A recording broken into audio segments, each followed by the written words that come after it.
And what it tells me is that Jesus has a habit of interrupting the wells that we're used to getting what we think we need.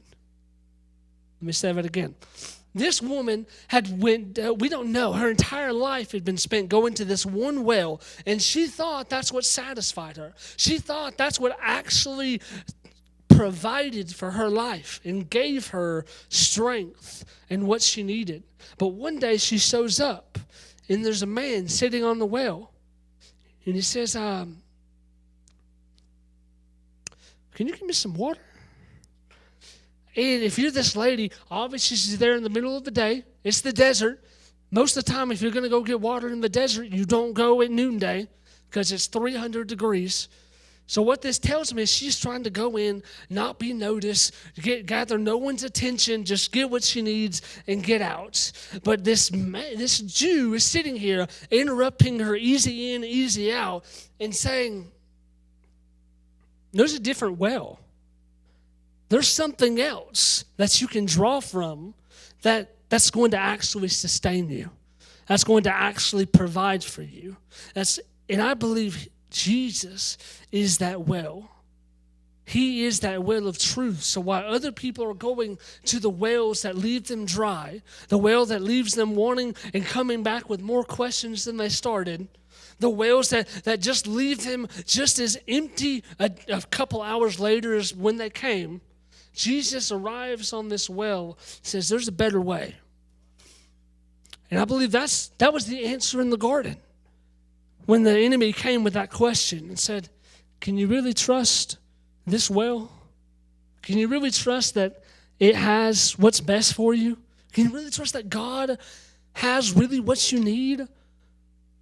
What if she went to the right well? What if she went to the well that didn't take her doubt, didn't take her insecurities and capitalize on them?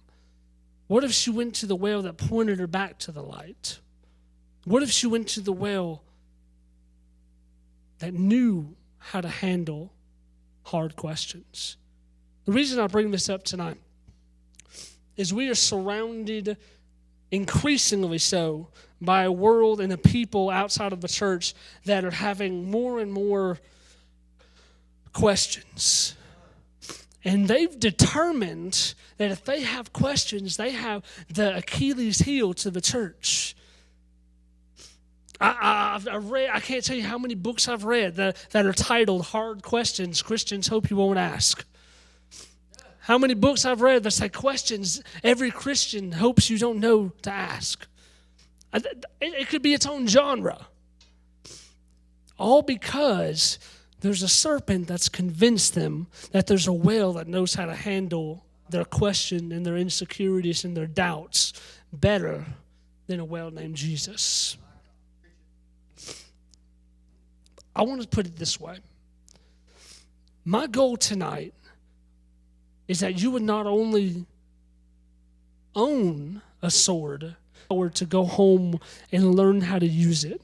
And the avenue we do that through is real, sincere, vulnerable questions. Questions that allow God to show up in our mess, show up in our hurt, show up in our wondering, God, where were you when this happened? Those kind of questions. Because I hear all the time people my age and younger and even sometimes older say, I don't read the Bible because I don't get anything out of it. Well, what did you ask? What were you looking for when you went to it?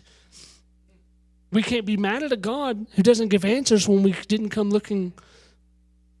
We can't be mad at a book that's living and breathing and is our ever-present help in time of need. But when we come to it, we're just hoping that it just like cannonballs out onto our face. We have been given a gift, one consciousness that dares to ask questions, that dares to ask, that dares to say, I don't understand. That's not a cuss word in the church. I don't know.